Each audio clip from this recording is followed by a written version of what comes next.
ये है central processing unit. अब सेंट्रल प्रोसेसिंग यूनिट का मतलब क्या हुआ? सीपीयू है ना।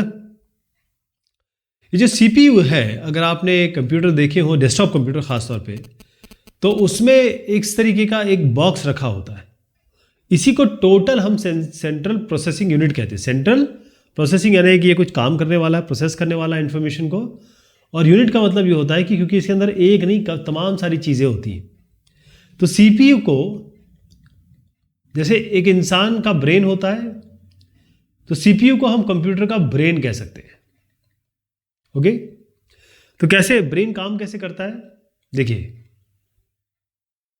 हमारी आंखें जो है वो किसी चीज़ को देखती है।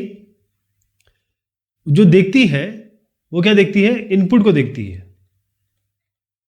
कोई भी मैथमेटिकल प्रॉब्लम हो सकता है या और भी कोई काम हो सकता है, और फिर ये दिमाग को, ये जो ब्रेन है, इसको इंफॉर्मेशन भेजती है। यूं करके ब्रेन क्या करता है? ये इसको प्रोसेस करता है। प्रोसेस का मतलब ये होता है उस पर कार्रवाई करता है। और फिर आपके हाथ क्या करते हैं? आपके हाथ क्या करेंगे? ये या तो पेपर पे लिखेंगे या जस्ट जो भी, मतलब हाथ उसके हिसाब से एक्ट करेंगे।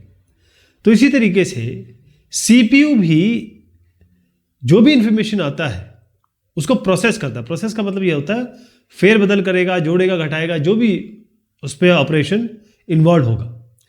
और कीबोर्ड ये जो कीबोर्ड है, इससे इंफॉर्मेशन इसको मिलती है।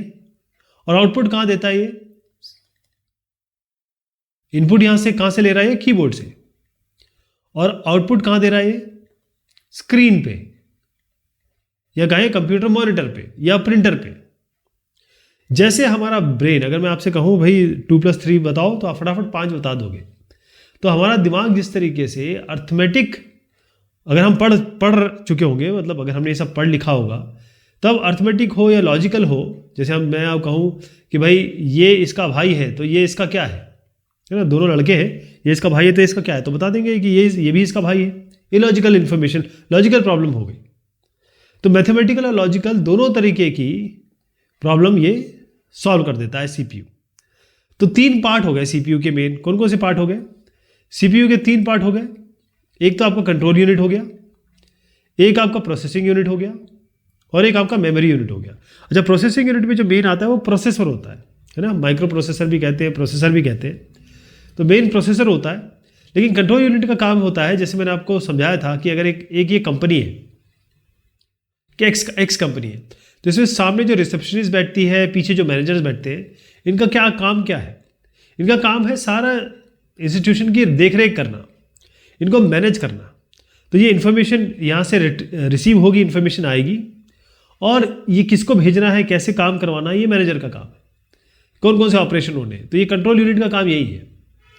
अब यहाँ पर एक अकाउंटेंट साहब हो गए, जैसी इन्फॉर्मेशन उनके पास पहुँचेगी, ये अकाउंटेंट साहब फटाफट इसमें कैलकुलेशन करेंगे, मैथमेटिकल हो या लॉजिकल हो।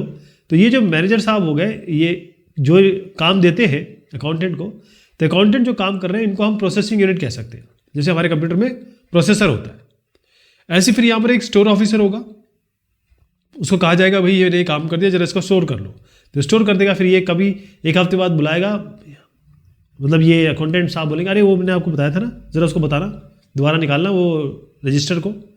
तो इसमें हम रैम और रोम, जो टेम्पररी स्टोरेज होता है, मतलब केवल कंप्यूटर जब ऑन है तब तक स्टोरेज रहेगा, वो रैम में होता है।